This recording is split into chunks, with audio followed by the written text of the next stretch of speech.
Kuasamu terlebih besar,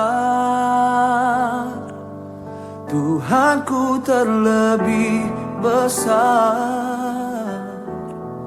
Tak pernah terlambat janjimu ya Tuhan menolong hidupku. Oh, kuasamu terlebih besar. Selamat malam saudara terkasih di dalam Tuhan.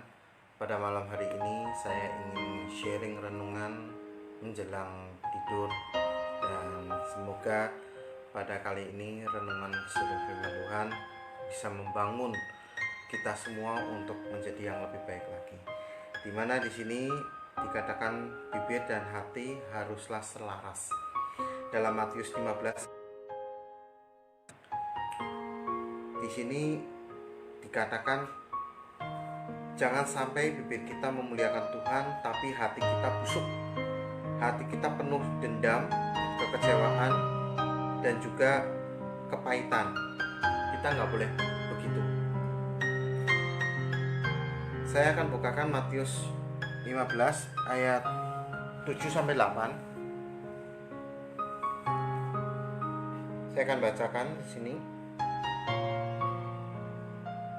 Matius 8.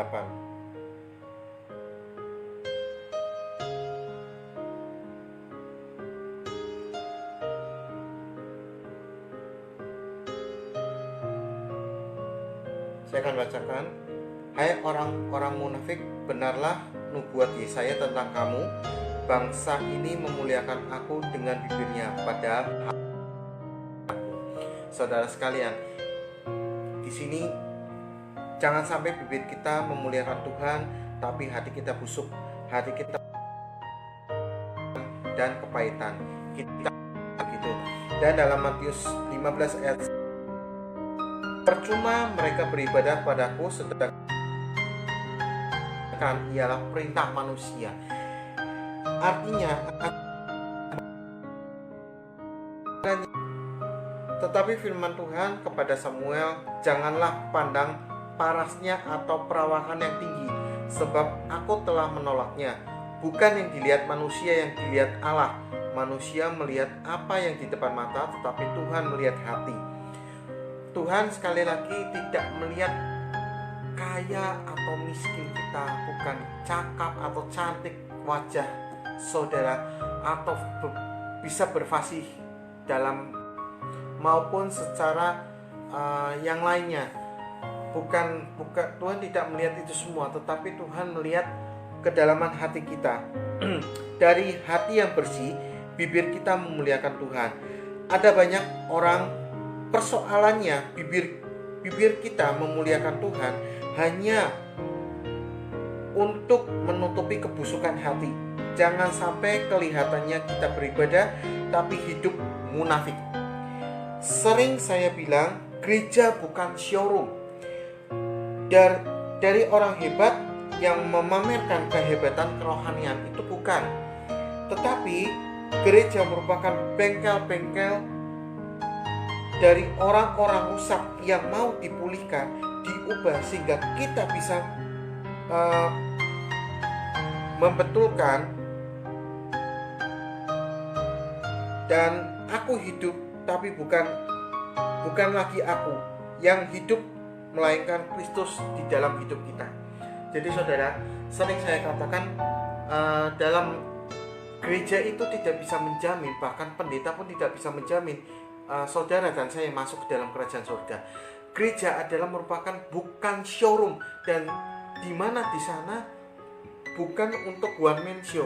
One man show dalam arti kata saudara pelayanan di dalam gereja itu hanya 30-40%. Sisanya adalah 70% itu di luar. Dan di mana kita bukan untuk memamerkan untuk orang-orang hebat yang seolah-olah rohani, tetapi di mana kita untuk dibenarkan dari orang yang salah, itu dibenarkan. Gereja itu fungsinya seperti itu. Dan di mana kita dilahirkan kembali, yaitu bukan aku lagi. Aku hidup bukan aku lagi, melainkan Kristus ada di dalam hatiku. di dalam hidupku. Demikianlah saudara renungan kali ini, supaya kita terus bisa berwaspada untuk menjaga bibir, karena supaya kita untuk tidak salah langkah dan jangan sampai bibir kita ini memuliakan Tuhan tetapi hati kita busuk, ya. Dan juga ajaran-ajaran yang kita dapatkan bukan ajaran yang hanya menyenangkan daging atau menyenangkan telinga saja, tetapi mau siap ditegur untuk dibangun secara iman dan secara dewasa rohani. Demikian firman Tuhan yang bisa kali ini saya sampaikan. Jika ada saudara yang ingin komen, silakan komen. Ada yang belum paham, silakan ditanyakan. Setelah live streaming saya akan menjawabnya. Kiranya Tuhan Yesus memberkati. Selamat malam, selamat beristirahat dan bermimpilah indah. Jangan lupa doa Bapa kami, supaya besok kita bangun lagi dapat beraktivitas dengan memuliakan nama Tuhan. Haleluya, shalom.